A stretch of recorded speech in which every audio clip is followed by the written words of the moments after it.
चलिए Nobel prize के बारे में जानने का प्रयास करते हैं, मिलकर प्रयास करते हैं। लेकिन हमारा फोकस क्या होगा? फोकस होगा अल्टीमेटली कि नोबेल प्राइज़ से जुड़े हुए जो भी प्रश्न पूछे जाते हैं उसका उत्तर निश्चित रूप से परीक्षा में, कॉम्पिटिटिव एग्ज़ाम में सही करना 100% एक्यूरेसी के साथ। लेकिन इसके लिए सबसे पहले क्या करना होगा, हमें ये जानना ज़्यादा ज़रूरी है कि परीक्षा में पूछे क्या जाएंगे। ठीक है, क्योंकि नोबेल प्राइज़ जो है ये अपने आप में बहुत 1901 से चल रहा है, तो निश्चित रूप से इसका क्षेत्र तो बहुत विस्तृत होगा। तो इससे जानना ये जरूरी है कि इम्पॉर्टेंट क्या है, फिर उसी में फोकस करेंगे हम लोग। तो चलिए सबसे पहले हम लोग देख लेते हैं इसका क्या, तो बेसिक इन्फॉर्मेशन। बेसिक इन्फॉर्मेशन मतलब जो इसका मूल जानकारी जो नोबेल प्राइज़ से जुड़ा हुआ जानना ही जानना है, तो उसको जानने का प्रयास। जैसे नोबेल प्राइज़ कब शुरू किया, किसने शुरू किया, कब दिया जाता है, कहाँ दिया जाता है, कितने क्षेत्र में दिया जाता है, नोबेल प्राइज़ की पुरस्कार राशि क्या है, कितनी दी जाती है, ये हो गया। तो ये बेसिक इन्फॉर्मेशन। चलिए फिर क्या है कि इंडिया, तो इंडिया और नोबेल का क्या संबंध है, यह जानना बहुत ज़रूरी है। यहाँ इंडिया और नोबेल का संबंध का मतलब ये है कि अब तक कितने इंडियंस को नोबेल प्राइज़ मिला है, कितने ऐसे इंडियन जो कि विदेश की नागरिकता ले ली उन्हें नोबेल प्राइज़ मिला है, फिर ऐसे विदेशी नागरिक जिन्होंने भारत की नागरिकता ले ली और उसे नोबेल प्राइज़ मिला है, जैसे मदर टेरेसा। तो ये क्या हुआ कि इंडिया, फिर महात्मा गांधी को नोबेल पुरस्कार क्यों नहीं मिला, उसको भी जानना है। तो एक्चुअली क्या है कि इससे जुड़े हुए प्रश्न आपको कभी भी पूछे जाते हैं।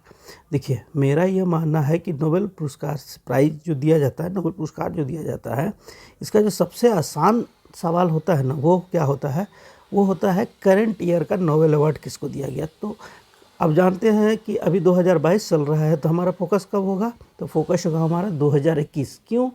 क्योंकि जो नोबेल पुरस्कार है वो दिसंबर को, 10 दिसंबर को दिया जाता है। तो इसका मतलब 2022 में कब दिया जाएगा, 10 दिसंबर को। तो दिसंबर तक, मतलब मानिए कि 2022 तक हमें किस नोबेल के बारे में जानना है, तो 2021 में जिन लोगों को नोबेल दिया गया जिन सेक्टर में, उसके बारे में जानना है। नोबेल पुरस्कार की बात जब भी हमारे दिमाग में आती है, हमारा ध्यान किसी एक व्यक्ति में जाकर फोकस होता है। वह व्यक्ति और कोई नहीं, विश्व को नोबेल पुरस्कार देने वाला, जी हाँ, अल्फ्रेड नोबेल। भले ही वो डायनामाइट के आविष्कार के कारण बदनाम रहा हो, लेकिन अल्फ्रेड नोबेल ने ही नोबेल पुरस्कार की शुरुआत की। तो हमारा फोकस निश्चित रूप से क्या है, अल्फ्रेड नोबेल की ओर जाएगा। तो अल्फ्रेड नोबेल जो है, इनका संबंध कहाँ, तो इनका जो जन्म हुआ था वो स्वीडन की राजधानी स्टॉकहोम में। ठीक है, देखिए एकदम कॉन्सेप्ट, देखिए ऐसे सवाल पूछे जाएंगे, पूछे जाते हैं। ठीक है, तो इनका जन्म कहाँ हुआ था, तो स्वीडन की राजधानी स्टॉकहोम में। और जो जन्म हुआ था वह हुआ था आपका 1833 में। कब? 1833 में। अल्फ्रेड नोबेल का जन्म 1833 में। कहाँ? तो स्वीडन की राजधानी स्टॉकहोम में। देखिए अब क्या है कि जब अल्फ्रेड नोबेल की बात आती है तो इनके बारे में ये भी जानना ज़रूरी है कि ये जो है, ये कुशाग्र बुद्धि के थे और इनके फादर का एक विस्फोटक का कारखाना, मतलब केमिकल का फैक्ट्री था। ठीक है, और उसी केमिकल के फैक्ट्री में अल्फ्रेड नोबेल नाइट्रोग्लिसरीन पर रिसर्च कर रहे थे। ठीक है, किस पर? नाइट्रोग्लिसरीन पर। इनकी फैक्ट्री में 1864 में एक दुर्घटना होती है और इस दुर्घटना में अनेकों लोग मारे जाते हैं। और इसी दुर्घटना में क्या होता है कि इनके भाई की भी मृत्यु हो जाती है। और इसी दुर्घटना के बाद क्या हुआ, अखबार में ये छप जाता है कि नोबेल की भी मृत्यु हो गई। ठीक है, तो संभवतः ये मान लीजिए कितना कैसा बात है कि एक जीवित व्यक्ति अपने मृत्यु की खबर अखबार में देख रहा होता है, लेकिन इस विकट परिस्थिति के बावजूद वह अपने रिसर्च की ओर फोकस्ड रहते हैं और अपने रिसर्च पर निरंतर प्रयास जारी रखते हुए उन्होंने क्या किया कि जो नाइट्रोग्लिसरीन पर वो रिसर्च कर रहे थे, ठीक है, उन पर ये रिसर्च जारी रखते हुए उन्होंने अपना शोध 1867 तक में, कब, तो 1867 तक में वो इस शोध को पूरा करते हैं। क्या शोध? तो TNG, ट्राई नाइट्रोग्लिसरीन। क्या? Tri nitroglycerin. देखिए ये सब इम्पॉर्टेंट बात है, इसको ध्यान में रखना है। तो ये रिसर्च किस में करते हैं, तो TNG ट्राई नाइट्रोग्लिसरीन में, और ये पेटेंट करवाते हैं इसे 1867 में। मतलब नोबेल, अल्फ्रेड नोबेल TNG का पेटेंट कब कराते हैं, तो 1867 में। ग्लिसरीन का स्पेलिंग में थोड़ा सा मिस्टेक हो गया था, ठीक है, अब ठीक हो गया। तो चलिए अब क्या देखना है कि ये पेटेंट इसको करा लिए कब, तो 1867 में। और आप जानते हैं कि TNG जो है, TNG का ही नाम क्या है, डायनामाइट। डायनामाइट मतलब विध्वंसक, विध्वंसक चीज़ का निर्माण किया या डायनामाइट बनाया। तो डायनामाइट बनाना मतलब एक ऐसा विध्वंसक का खोज करना जिसका भविष्य में परिणाम बुरा होगा। और क्योंकि वो एक रिसर्च कर रहे थे, वो उनका फोकस तो अपने रिसर्च पर था, लेकिन डायनामाइट का प्रभाव नकारात्मक पड़ेगा ये बात भी उन्हें अच्छी तरह से पता थी, ठीक है, ये भी भूलने वाली बात नहीं है। चलिए तो अब क्या है कि देखिए ये डायनामाइट को वो 1867 में क्या पेटेंट करवाते हैं, ठीक है। और अब देखिए क्या है कि अल्फ्रेड नोबेल कितने कुशाग्र बुद्धि के थे, यह आप तब विश्वास करेंगे कि इन्होंने, जानते हैं, अपने जीवन पर्यंत में 355 पेटेंट करवाया था। 355, कितना, तो 355 पेटेंट। इसका मतलब है कि 355 ऐसे नए शोध थे जिनको इन्होंने पेटेंट करवाया था। लेकिन इनको जिसलिए जाना जाता है वह है डायनामाइट। और आप जानते हैं डायनामाइट की खोज के कारण ही इन्हें कई उपनाम मिले, जिसमें से सबसे इम्पोर्टेंट जो बार बार अखबारों में छपता था वह था मौत का सौदागर, ठीक है। क्या, मौत का सौदागर। मौत का सौदागर से संभवतः आप लोगों को कुछ और याद आ रहा होगा। जब मनमोहन सिंह प्रधानमंत्री हुआ करते थे तो उस समय उनके पार्टी के जो प्रमुख हुआ करती थी, उन्होंने कई बार वर्तमान प्रधानमंत्री के बारे में ऐसे शब्दों का उपयोग किया करते थे, जो कि अखबारों में भी बहुत बार देखने को मिला। मौत का सौदागर, ठीक है। मैं अभी बात कर रहा हूँ किसके बारे में, तो अल्फ्रेड नोबेल के बारे में, उनके डायनामाइट की खोज के बारे में, ठीक है। तो इन्हें जानते हैं कि फादर ऑफ डायनामाइट भी कहा जाता है, किंग ऑफ डायनामाइट भी कहा जाता है। ये इन सभी उपनामों से कौन जाना जाता है, तो अल्फ्रेड नोबेल, जो कि बहुत ही महत्वपूर्ण बात है। हम लोग बात कर रहे हैं नोबेल प्राइज़ की, इसलिए अल्फ्रेड नोबेल के बारे में जानना भी जरूरी है। King of dynamite, Alfred Nobel अविवाहित होने के कारण उन्होंने जो अपना वसीयत बनाया था उसमें उन्होंने अपने कुल संपत्ति का लगभग 95% दान करने की बात की थी, और शेष 5% ही अपने परिवार के सदस्यों के लिए रख छोड़ा था। तो इन्होंने इन्हीं राशि से क्या किया कि नोबेल पुरस्कार की स्थापना की। और नोबेल पुरस्कार की जो स्थापना हुई, मोस्ट इम्पॉर्टेंट, नोबेल पुरस्कार की स्थापना 27 नवंबर 1895 को हुई थी। कब, 27 नवंबर 1895 को। और इनकी जो मृत्यु हुई थी वह मृत्यु 1896 को। चलिए तो अल्फ्रेड नोबेल के बारे में बात जब कर रहे हैं तो चलिए इनका जन्म अगर हम लोगों ने देखा कब, तो 1833 में कहाँ, स्टॉकहोम स्वीडन में। लेकिन इसकी मृत्यु 1896 में कहाँ हुई थी, तो इटली में हुई थी। मोस्ट इम्पॉर्टेंट है, जन्म स्वीडन, मृत्यु इटली। ऐसे सवाल कभी भी पूछे जा सकते हैं, इसलिए जब देख रहे हैं तो फोकस्ड होकर देखें, चीज़ों को सुने, समझने का प्रयास करें, तो उत्तर गलत नहीं होगा। डिफ़िकल्ट से डिफ़िकल्ट सवालों का जवाब भी सही ही आएगा। तो चलिए, नोबेल पुरस्कार की स्थापना कब हो गई, तो 27 नवंबर कब, 1895, 1895। अब हम लोग आगे बढ़ते हैं।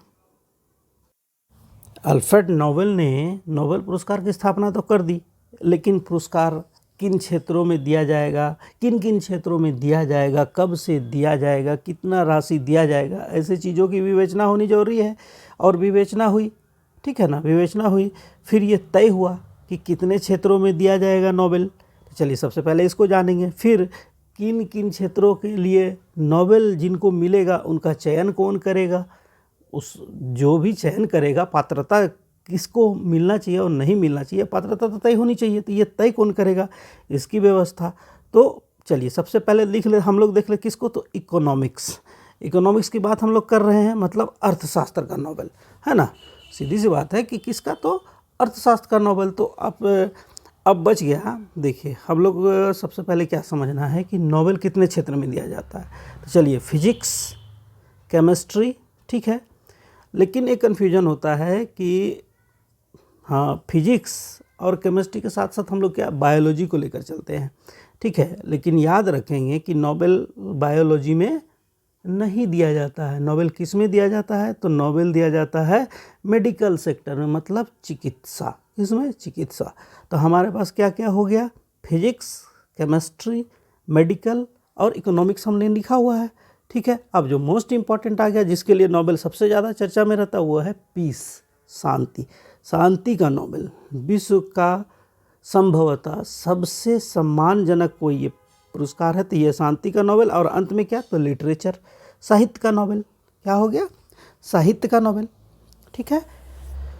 तो यहाँ हम लोगों ने क्या देखा कि नोबेल किन क्षेत्रों में दिया जाता है, तो किस में दिया जाता है। तो देखिए, फिजिक्स, ठीक है, 1, 2 हो गया बायोलॉजी, 3 हो गया मेडिकल, 4 हो गया पीस, 5th हो गया लिटरेचर और 6th हो गया क्या, तो इकोनॉमिक्स, ठीक है।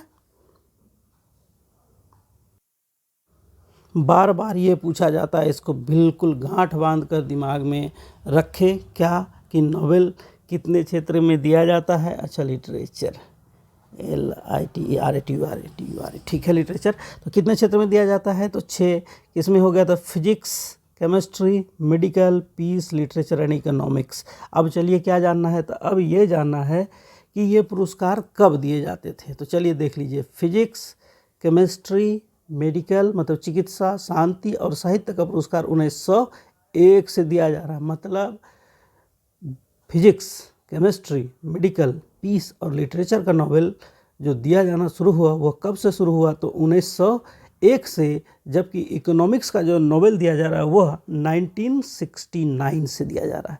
मतलब क्या हो गया कि सबसे नया कौन सा हो गया, तो इकोनॉमिक्स का हो गया, ठीक है। सबसे नया कौन सा हो गया, इकोनॉमिक्स का 1969 में। अब ये जान ले कि अभी क्या है कि हम कितने क्षेत्रों की बात कर रहे हैं, तो 6 क्षेत्रों में नोबेल दिया जाता है।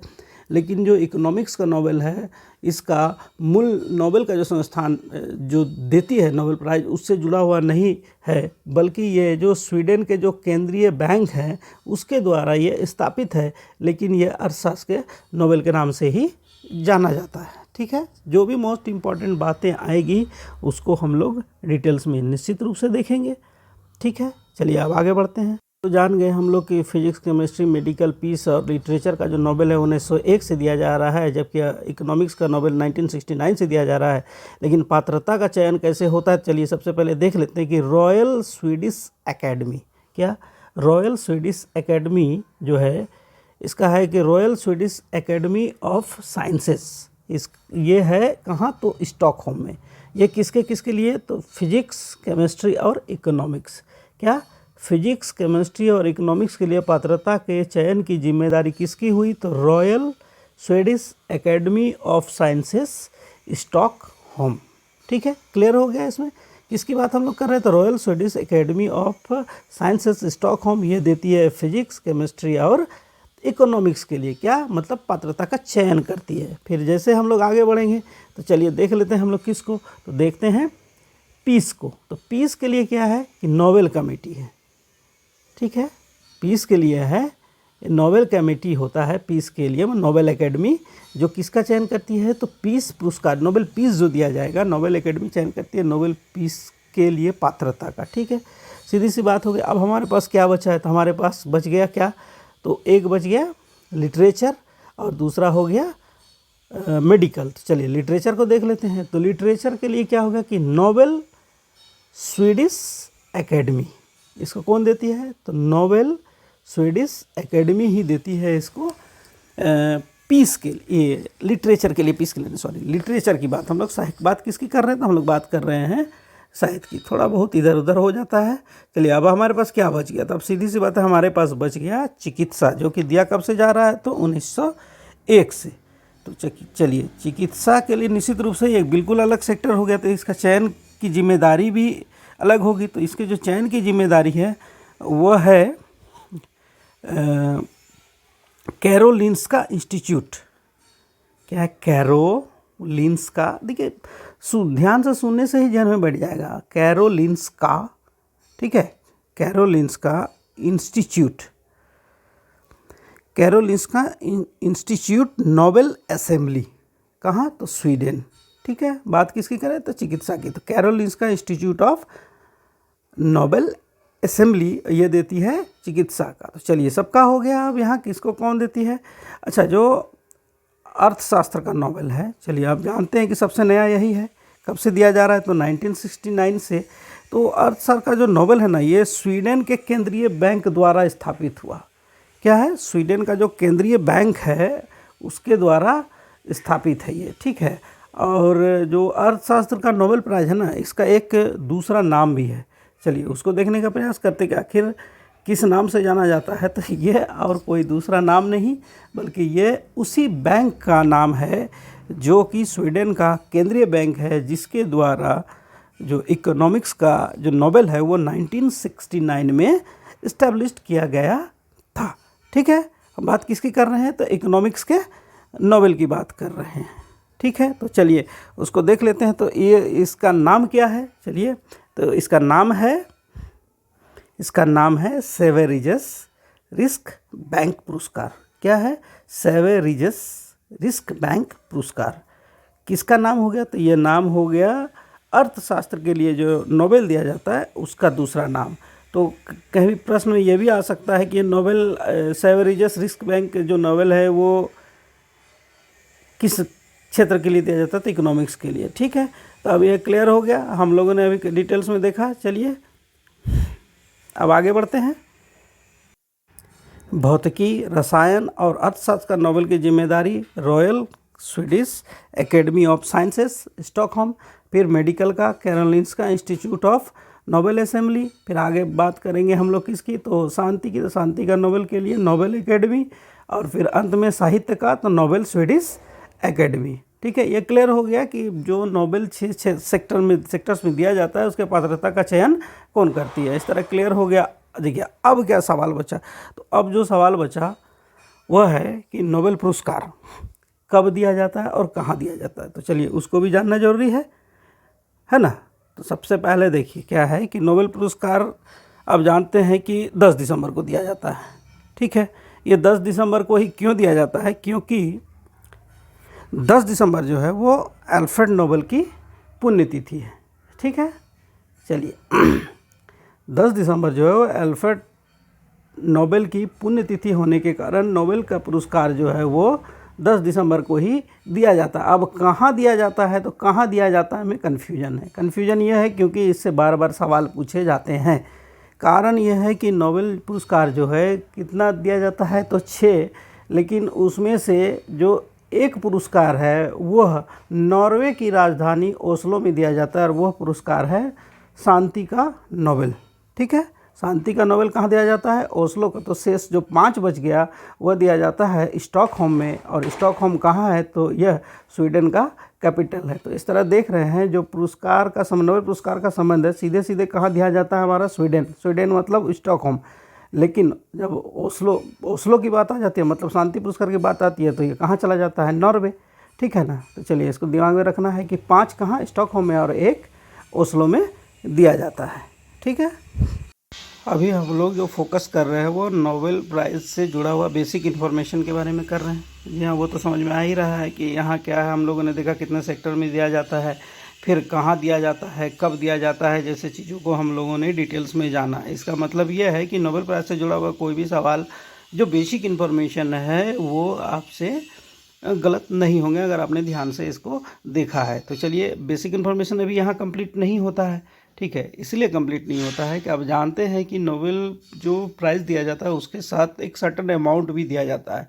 ठीक है, अमाउंट का प्रावधान कैसे होता है? आप जानते हैं कि जो अल्फ्रेड नोबेल है उन्होंने अपने वसीयत में क्या किया था कि physics, chemistry, medical, peace, literature के लिए जो नोबेल की बात आती है, या फिर बाद में इकोनॉमिक्स की, तो उसके लिए इन्होंने क्या किया था? अपने वसीयत के 95% धनराशि को मानव कल्याण के लिए लगाने के लिए कहा था, और मानव कल्याण लगाने के उद्देश्य से ही नोबेल प्राइज़ की स्थापना हुई।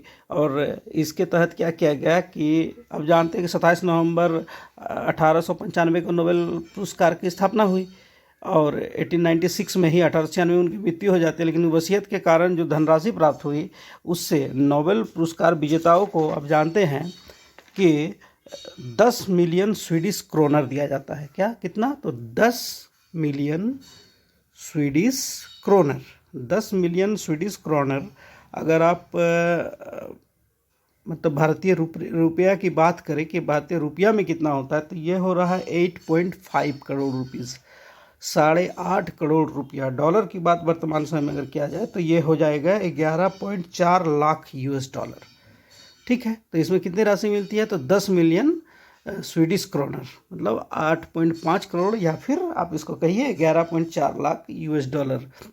जो SSC या रेलवे वगैरह के जो एग्ज़ाम होते हैं उसमें बहुत बार पूछा जा चुका है कि जो नोबेल में जो राशि दी जाती है वो किस में दिया जाता है? तो दिया जाता है क्रोनर, भूले नहीं, क्रोनर। कितना दिया जाता है वो भी इम्पोर्टेंट, और किस में दिया जाता है? तो क्रोनर में दिया जाता है। वो जो पाने वाला है उसका वो कन्वर्ट होगा, जो भी राशि उस देश में चलता होगा, लेकिन दिया तो जाता है किस में? क्रोनर में। ठीक है, तो अभी हम लोगों ने क्या देखा कि नोबेल प्राइज़ से जुड़ा हुआ जो बेसिक इन्फॉर्मेशन है वो यहाँ पे हम लोगों ने डिटेल्स में देख लिया। अब हमारे पास क्या बचेगा कि जो दूसरा टॉपिक बच गया अब इसमें नोबेल प्राइज़ से जुड़ा हुआ, तो दूसरा टॉपिक क्या बचा हमारे पास? तो बच गया क्या? इंडिया और नोबेल। नोबेल का इंडिया के साथ क्या संबंध है? Most important. जैसा मैंने पहले भी कहा है कि जो नोबेल का सबसे आसान सवाल बनता है ना, वो बनता है करंट से। मतलब कि 2022 में अगर हम पढ़ रहे हैं तो 2021 में किस किस क्षेत्र में किन्हें नोबेल दिया गया, ये सबसे आसान सवाल है। ठीक है, आपको दुनिया के सारे मैगजीन में मिल जाएगा। ठीक है, यूट्यूब में भी मिलेगा आपको, लेकिन उसका बेसिक इन्फॉर्मेशन, डिटेल्स समझना, इसके लिए क्या है कि आपको ध्यान से देखना पड़ेगा, समझना पड़ेगा, ताकि भूलने और याद करने की बात ही ना है। बात क्या है? तो सिर्फ डिटेल्स में समझना, बेसिक इन्फॉर्मेशन हो गया। चलिए अब आगे बढ़ते हैं। हम लोग कहाँ? तो इंडिया के प्रोस्पेक्ट में आप देखते हैं किसको? तो नोबेल प्राइज़ को। ठीक है, तो सबसे पहले आप जब इंडिया के बारे में देखेंगे तो क्या देखना है ये भी जानना जरूरी है। ठीक है, कि इंडिया के प्रोस्पेक्ट में नोबेल में क्या हो सकता है, तो सबकी चर्चा कर लेंगे हम लोग। ठीक है, तो जो मोस्ट इम्पॉर्टेंट चर्चा इसमें आता है क्या? महात्मा गांधी को नोबेल क्यों नहीं दिया गया? मोस्ट इम्पॉर्टेंट है। इसके लिए एक अलग से टॉपिक, एक वीडियो है, आप इस वीडियो के साथ उसको ज़रूर रिलेट करके देखें। आपको बिल्कुल ही सहज शब्द में, एकदम आसान और सरल भाषा में डिटेल्स जानकारी मिलेगी कि महात्मा गांधी को कितना बार नॉमिनेट किया गया, क्यों नहीं दिया गया, कब दिया जाने वाला था, फिर अचानक क्या हो जाता है जो नहीं दिया जाता है। ठीक है, तो ये सारी जानकारी आप इस महात्मा गांधी को नोबेल क्यों नहीं दिया गया उस वीडियो में जाकर ज़रूर देखें, आपको वो डिटेल्स इन्फॉर्मेशन मिलेगा। चलिए अब फोकस हम लोग क्या करते हैं, देखिए महात्मा गांधी और नोबेल एक अलग से एपिसोड ही है, इसलिए उसमें फोकस, वहाँ से फोकस शिफ्ट करते हुए हम लोग अब कहाँ आ जाते हैं? हम लोग आ जाते हैं कि इंडिया में नोबेल के बारे में क्या देखना ज़रूरी है। ठीक है, मतलब इंडिया में नोबेल से जुड़ा हुआ क्या सवाल पूछा जा सकता है। ठीक है, एक बहुत ही इम्पोर्टेंट है, इसको कहीं से ओवरलुक ना करें, बिल्कुल ध्यान से देखिए, इसको जानना बेहद ज़रूरी है। चलिए अब सबसे पहले देख लेते हैं, जब इंडिया के पॉइंट ऑफ व्यू से देखेंगे तो देखेंगे कि ऐसे भारतीय कौन कौन थे जिन्हें नोबेल दिया गया। तो मतलब विशुद्ध रूप से भारतीय, यहाँ विशुद्ध शब्द का उपयोग इसलिए कर रहा हूँ क्योंकि कई ऐसे भारतीय भी हैं जिन्हें नोबेल मिला है जो कि भारत से भारतीय नागरिकता छोड़ चुके थे। ठीक है, तो पहले हो गए इंडियंस। अब चलिए बात उनकी करते हैं जो पहले इंडियन थे या उनके पूर्वज इंडियन थे लेकिन बाद में उन्होंने विदेश की नागरिकता ले ली। ठीक है, तो हम लोग यहाँ चलिए लिख लेते हैं क्या, तो इंडियन ओरिजिन से हैं लेकिन वर्तमान में क्या है? फॉरेनर है। क्या है? फॉरेनर। इंडियन ओरिजिन से होते हुए भी फॉरेनर है। जैसे अभिजीत बनर्जी रिसेंटली जो 2019 में मिला था। ठीक है तो इंडियन, इवन उन्होंने तो JNU में पढ़ाई भी की है, लेकिन जब उन्हें नोबेल मिला तो उन्होंने विदेश की नागरिकता ले ली। ठीक है, अब चलिए एक और टॉपिक इसमें बचता है ना, चूँकि मदर टेरेसा की जब बात आएगी तो क्या होगा कि मदर टेरेसा क्या हुआ कि वो फॉरेनर हैं, मतलब उनका वो नहीं, फॉरेनर हैं, लेकिन उन्होंने क्या किया कि भारत की नागरिकता ले ली। तो एक तीसरा टॉपिक भी बन जाता है। ठीक है, इंडिया और नोबेल के बीच की फॉरेनर जिन्होंने क्या कि इंडियन की नागरिकता ले ली। तो ये एकमात्र एग्जाम्पल तो मदर टेरेसा है। तो चलिए अब हमारे पास क्या कि इंडिया और नोबेल की जब बात कर रहे हैं तो एक हो गए प्योर इंडियन जो कि भारतीय जिन्हें नोबेल मिला, दूसरा ऐसे इंडियन ओरिजिन के जिन्होंने विदेश की नागरिकता ले ली, और तीसरा ऐसे विदेशी जिन्होंने भारत की नागरिकता ले ली और उन्हें क्या तो मिला नोबेल। अब सबसे पहला जो नोबेल की बात आएगी तो सबसे पहले आएगा 1913 गुरुदेव रविंद्रनाथ टैगोर। क्या 1913 में गुरुदेव रविंद्रनाथ टैगोर को जो मिला था, ये नोबेल मिला था गीतांजलि के लिए। मोस्ट इम्पोर्टेंट, कहीं कुछ भी दिमाग से नहीं हटना चाहिए। क्या 1913 गुरुदेव रविंद्रनाथ टैगोर गीतांजलि। फिर बात हम लोग करेंगे 1930 CV रमन। किसके लिए? रमन इफेक्ट, फिजिक्स के लिए मिला था इनको। 1930 में किन्हें मिला? तो CV रमन को। चलिए अब आगे बढ़ते हैं। अब बात आती है 1998। कौन? अमर्त्य सेन। अमर्त्य सेन किस क्षेत्र में? अर्थशास्त्र में। किस लिए? तो कल्याणकारी अर्थशास्त्र के लिए इनको दिया गया। ठीक है, कब? तो 1998 को। फिर जैसे हम लोग आगे बढ़ेंगे तो 2014 किन्हें? कैलाश सत्यार्थी। जानते हैं कैलाश सत्यार्थी, बचपन बचाओ आंदोलन। अब ध्यान देने वाली बात यह है कि कैलाश सत्यार्थी को जो नोबेल मिला, क्या मिला? पीस, शांति का नोबेल मिला। कैलाश सत्यार्थी को मिला शांति का नोबेल। तो अब हम लोग आगे बढ़ते हैं और हम लोग देख लेते हैं। चलिए अब हम लोग बात किसकी करेंगे? तो बात करेंगे इंडियन ओरिजिन के जो लोग जिन्होंने विदेश की नागरिकता ले लिया, नोबेल मिला उन्हें। तो सबसे पहले 1968 में चलिए हरगोविंद खुराना, चिकित्सा के क्षेत्र में मिला था इन्हें। किस लिए? जीन संश्लेषण के लिए। किन की बात कर रहे हैं हम लोग? हरगोविंद खुराना, जीन संश्लेषण चिकित्सा के क्षेत्र में मिला था। अभी मैं उसको भी डिस्क्राइब कर दूंगा कि किस क्षेत्र में क्या मिला, चूँकि आप बार जैसे आप देखेंगे तो आपके दिमाग में वो बैठ जाएगा। फिर चलिए बात करते हैं 1983 में मिला था एस चंद्रशेखर को। जी हाँ, चंद्रशेखर लिमिट के लिए। किसे? तो एस चंद्रशेखर को चंद्रशेखर लिमिट के लिए मिला था। यह फिजिक्स का नोबेल था। फिर आगे हम लोग देखेंगे इसके बाद 2001 में VS नायपॉल। अब जानते हैं साहित्य के लिए मिला था। VS नायपॉल को 2001 में साहित्य के लिए मिला था VS नायपॉल। ठीक है, VS नायपॉल साहित्य के लिए। देखिए बात किसी कर बात कर रहे हैं ऐसे लोगों की जो भारतीय से संबंध रखते हैं लेकिन वर्तमान में विदेश की नागरिकता है उनके पास। फिर बात करेंगे 2009 में। जी हाँ, राइबोसोम की संरचना और उसके कार्य प्रणाली के लिए मिला था वेंकट रमन रामाकृष्णा को केमिस्ट्री का Nobel. Most important, Venkatraman Ramakrishna को केमिस्ट्री का नोबेल मिला। कब? तो 2009 में। ठीक है, अब फिर आगे बढ़ेंगे तो अभिजीत बैनर्जी 2019। अभिजीत बैनर्जी को मिला था अर्थशास्त्र का नोबेल। अभिजीत बैनर्जी को जो मिला था नोबेल वह अर्थशास्त्र के लिए मिला था 2019 में। और अभिजीत बैनर्जी के बारे में एक बात तो जान लीजिए कि ये JNU के प्रोडक्ट हैं और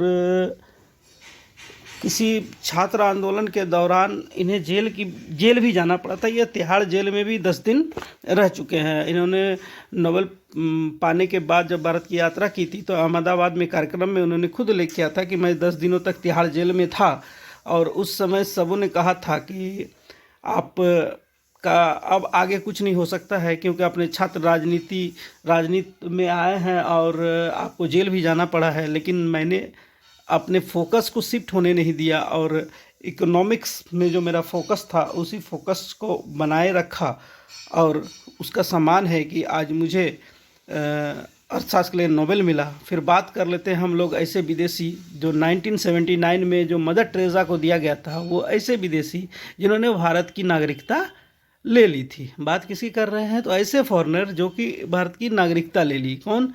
तो मदर टेरेसा। ठीक है, बात किनकी हो गई? तो मदर टेरेसा की। इन्हें कब दिया गया था? इन्हें दिया गया था 1979 को। क्या मिला था इन्हें? तो इन्हें मिला था शांति का नोबेल। हमारा टॉपिक क्या था कि इंडिया और नोबेल का जो संबंध क्या है उसको डिटेल्स में हम लोग अभी यहाँ देख रहे हैं। चलिए अब देख लेते हैं फिर से इंडियंस में जो नोबेल पुरस्कार मिला सबको, किन क्षेत्र में मिला, किस लिए दिया गया था। जी हाँ, गुरुदेव रविन्द्रनाथ टैगोर को आप जानते हैं, गीतांजलि के लिए मिला था उनको। किसका नोबेल मिला था? इन्हें मिला था साहित्य का नोबेल, लिटरेचर का नोबेल गुरुदेव रविन्द्रनाथ टैगोर को। इसका मतलब एक इम्पॉर्टेंट प्रश्न क्या होगा कि किस भारतीय को जो पहला मिला था वो किस में मिला था? तो गुरुदेव को मिला था लिटरेचर के लिए। फिर सीवी रमन की बात करें तो आप जानते हैं इसको मिला था फिजिक्स में रमन इफेक्ट के लिए। फिर अमर्त्य सेन की बात करें तो इन्हें मिला था अर्थशास्त्र में, मतलब इकोनॉमिक्स में। इसलिए तो कल्याणकारी अर्थशास्त्र के लिए। फिर आगे बढ़ते हैं, कैलाश सत्यार्थी, जी हाँ, इन्हें मिला था पीस का। इन्हें क्या मिला था? तो इन्हें पीस का नोबेल मिला था। ठीक है, चलिए फिर आगे देख लेते हैं हम लोग कि चलिए अब बात कर लेते हैं मदर टेरेसा की। जी हाँ, तो 1979 में मदर टेरेसा को जो नोबेल मिला था वो मिला था शांति का, पीस का नोबेल पुरस्कार मिला था। अब चलिए देखेंगे हम लोग कैसे। तो ऐसे प्राप्तकर्ता को जिनका संबंध कभी ना कभी भारत से रहा, सबसे पहले हरगोविंद खुराना, जी हाँ, इन्हें मिला था जीन संश्लेषण के लिए, चिकित्सा के क्षेत्र में, मतलब मेडिकल सेक्टर के लिए। फिर बात करेंगे हम लोग किसकी? तो एस चंद्रशेखर की। तो एस चंद्रशेखर को चंद्रशेखर लिमिट फिजिक्स के लिए मिला था, फिजिक्स के लिए। ठीक है, फिर बात आएगी वीएस नायपाल, अच्छी तरह से जानते हैं, लिटरेचर के लिए। फिर वेंकटरमन रामाकृष्णन 2009 में इसे किस लिए दिया गया था? तो केमिस्ट्री के लिए।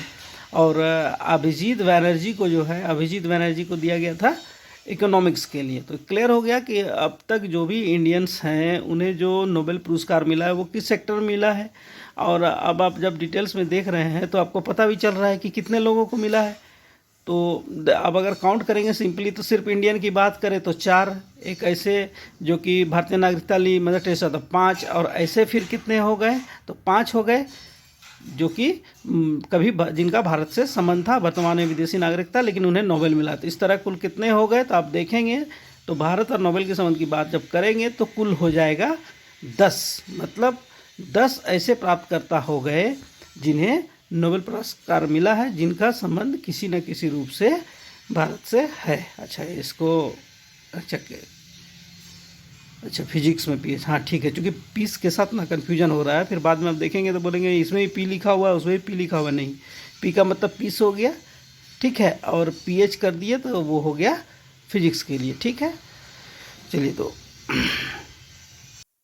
अभी हम देख रहे थे ऐसे नोबेल प्राप्तकर्ताओं के जिनका संबंध भारत से किसी न किसी रूप से है। लेकिन अभी जो हम एक उल्लेख करने जाएंगे नोबेल प्राप्तकर्ता की, जी हाँ, बात अभी होगी दलाई लामा की। और दलाई लामा की बात इसीलिए क्योंकि जो 1948 में लगभग तय हो चुका था कि महात्मा गांधी को नोबेल पुरस्कार दिया जाएगा, वो नहीं दिया जा सका। लेकिन जब 1989 को दलाई लामा को, आप जानते हैं दलाई लामा को नोबेल पीस पुरस्कार मिला था। ठीक है, और ये धर्मशाला में रहते हैं, तिब्बत से आए हुए, चाइना का डर के कारण, मतलब चाइना का आक्रमण के कारण इन्होंने तिब्बत छोड़ा और भारत ने इसे शरण दिया। दलाई लामा अत्यंत ही सम्माननीय दलाई लामा जो धर्मशाला से संबंध है। देखिए ये सब सारी बातें प्रश्न है। दलाई लामा का संबंध किससे है? तो धर्मशाला से। कहाँ से आए? तो तिब्बत से। इन्हें 1989 में नोबेल पुरस्कार दिया गया। और जब इसे नोबेल पुरस्कार दिया गया तो आप जानते हैं कि जो नोबेल पीस पुरस्कार कौन देता है? तो नोबेल एकेडमी ने ये कहा था कि दलाई लामा को जो नोबेल पीस पुरस्कार दिया जा रहा है, it's a tribute to Gandhi. क्या कहा था? It's a tribute to Gandhi. इसीलिए इम्पोर्टेंट हो जाता है कि इंडियन और नोबेल्स की जब बात करते हैं तो 1989 में दलाई लामा को जो नोबेल दिया गया था, इसको भी जानना जरूरी है। हम लोग अब तक नोबेल के बारे में जो बेसिक इन्फॉर्मेशन है उसको जान चुके हैं, साथ ही नोबेल और इंडिया का जो कनेक्शन है उसको भी जान चुके हैं। हम लोगों ने पोस्टमार्टम भी किया, किस बात की? तो किया कि आखिर महात्मा गांधी को नोबेल क्यों नहीं मिला। तो इन सारी बातों को जानने के बाद जो अंत में जो नोबेल पीस से जुड़ा हुआ सबसे आसान, मैंने पहले भी कहा था, जो सेक्टर होता है जिसको जानना जरूरी है और एग्जाम में पूछा जाए, वो है कि प्रेजेंट ईयर का नोबेल किससे दिया गया। तो आप जानते हैं नोबेल 10 दिसंबर को दिया जाता है। इसका मतलब 2022 में 10 दिसंबर को दिया जाएगा, तो 2022 कंप्लीट के लिए जो नोबेल इंपॉर्टेंट होगा वो क्या होगा? तो 2021 का होगा। ठीक है, सिंपल सी बात है कि 2022 के लिए हम लोगों को किसका पढ़ना पड़ेगा? तो हम लोग को पढ़ना पड़ेगा 2021 का नोबेल।